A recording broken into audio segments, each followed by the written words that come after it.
Hey guys, it's Danny, and today I want to chat about weight loss without dieting, diet-free weight loss.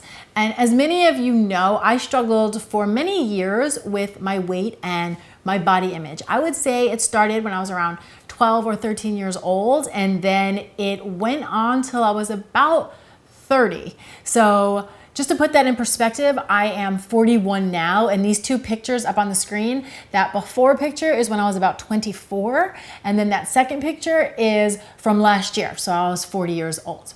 And the funny thing about this whole journey of mine is I'm kind of grateful for it, because without it, I would never be doing what I'm doing today. It was the fuel for me to go on and study integrative nutrition and fitness and weight loss and eating psychology. So needless to say, this is a topic that is very near and dear to my heart, and one that I feel like I truly understand from the inside out. So today I want to share with you 5 simple steps that really helped me to transition out of dieting mentality, which kept me in the loop of always jumping on and off different diets and forever gaining and losing the same 20, 25 pounds, to where I am today, which is a mom of 2 who truly loves her body, and I love my food, and I have maintained that 25-pound weight loss for over 10 years and through 2 pregnancies. So I'm going to share these tips with you today. And while these steps are simple, it doesn't mean that they are easy.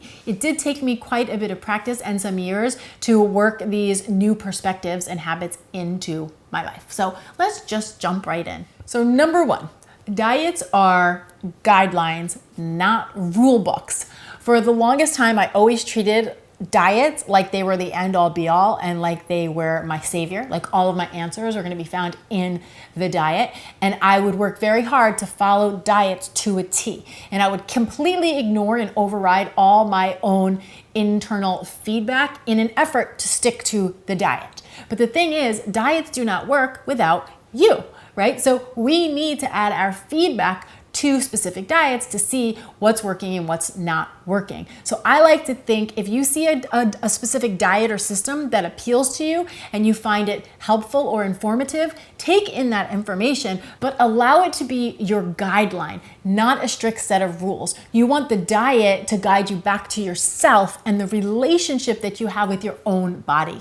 The second step was switching my focus from calories to quality. So when I was really stuck in that diet mentality, I was always thinking about how many calories were in my food and which foods I should and shouldn't be eating and which foods I needed to take out of my diet. It was very much about deprivation and restriction, which often left me feeling very deprived. And in retrospect, I can see it also led to a lot of binge eating. So what I learned to do was shift my focus from calories to quality. So rather than thinking about all the foods that I could not have in my diet, I started to focus on high quality foods, aka real food, real ingredients, and how I could work them into my diet. And when I started doing that, healthy eating started to feel really fun and exciting, because I was always thinking, ooh, what haven't I tried yet? Or what can I try that's new? And how can I work that into my diet and into my kitchen? So it kind of blew my mind wide open. It was a brand new perspective. It was made healthy eating feel fun to me, and it got me in the kitchen cooking a lot more food. The third simple step I have to offer is I stopped exercising to lose weight. And yes, you heard that correctly. I stopped exercising to lose weight. For the longest time, I exercised for one reason, and that was to lose weight or to change the way my body looked. And I really didn't pay a lot of attention to whether or not I liked the exercise I was doing. I usually picked my exercise based on whether or not I thought it burned a lot of calories or if it was supposed to help somebody lose weight. And the problem with that is I really didn't enjoy it. And then after a week or 2, I would decide that I wasn't seeing any results and I would quit. And I was constantly on and off the exercise bandwagon. And then finally I had that aha moment and I made a decision that, hey, look, it feels good to move my body, and it feels good to move my body in ways that I enjoy. So I made a commitment to myself that I was going to pick exercises that I enjoyed doing, and I was going to commit to that movement, whether or not it changed my body or it made me lose weight. And the great result of that is that feeling good feels good. And I find when I'm moving my body in a way that feels good, I tend to eat better and make better decisions throughout the day because I think good breeds good, right? When you feel good, you do good. And when you feel good, you do things to take good care of yourself. What we have to remember is that the key to long-term anything is to enjoy it on some level, right? And if you don't enjoy something, it's going to be very hard to sustain. And since the key is consistency when it comes to exercise, you have to make sure you enjoy what you choose or you are never going to be consistent. The fourth simple step that I want to offer to you guys that really helped me was swapping out willpower for awareness. Now, for the longest time, I would really try to push and try and will my way to the finish line. And it always felt so hard to me. Losing weight always felt so hard to me. And it's because oftentimes when we're using willpower, we're really working against ourselves.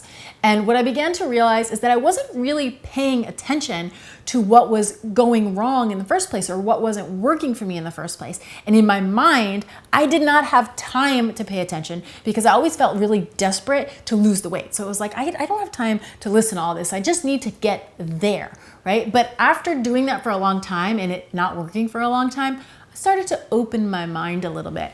And so I started to really practice awareness and paying attention to what was working and what wasn't working for me rather than needing to just will my way to the finish line. I will admit though, in order to slow down enough to introduce awareness, I really had to come to a place where I was willing to accept my body where it was and kind of surrender the need to fix it right away. But that's really a whole other conversation. Of course, if you are interested in that conversation, come down to the comments below and let me know, and we can do another video about that. And the fifth and final step that I'm going to chat about today is learning to recognize the difference between physiological and emotional hunger. Physiological hunger is like any other sensation in the body, like hot or cold. It starts in the body and it travels to the brain and it's like, hey, we need some food. Emotional hunger usually starts in the mind. It starts with a thought like, that looks good. And then it sends signals down to the body that make you feel hungry. So learning to distinguish between the two of those was ginormous for me. And then learning how to meet my emotional needs without food. That was another big practice. That is a practice that I continue to use in my life every single day. I've come to learn, and I offer this to you as well, that any problem that is not hunger cannot be solved with food, right? So really learning to connect to the type of hunger you are having, and if it's an emotional hunger, understanding what you are hungry for, and then how to meet that need for yourself. So those are 5 simple steps that helped me to get out of diet mentality and lose and maintain a 25-pound weight loss over the last 10 years. And while like I said before, while they are simple steps, they're not easy. And even just talking about them with you right now, I really realized that everything we've chatted about, it's kind of just like the tip of the iceberg. Thank you so much for watching. I'm Danny Spies, and I will see you back here next time with some more food for thought.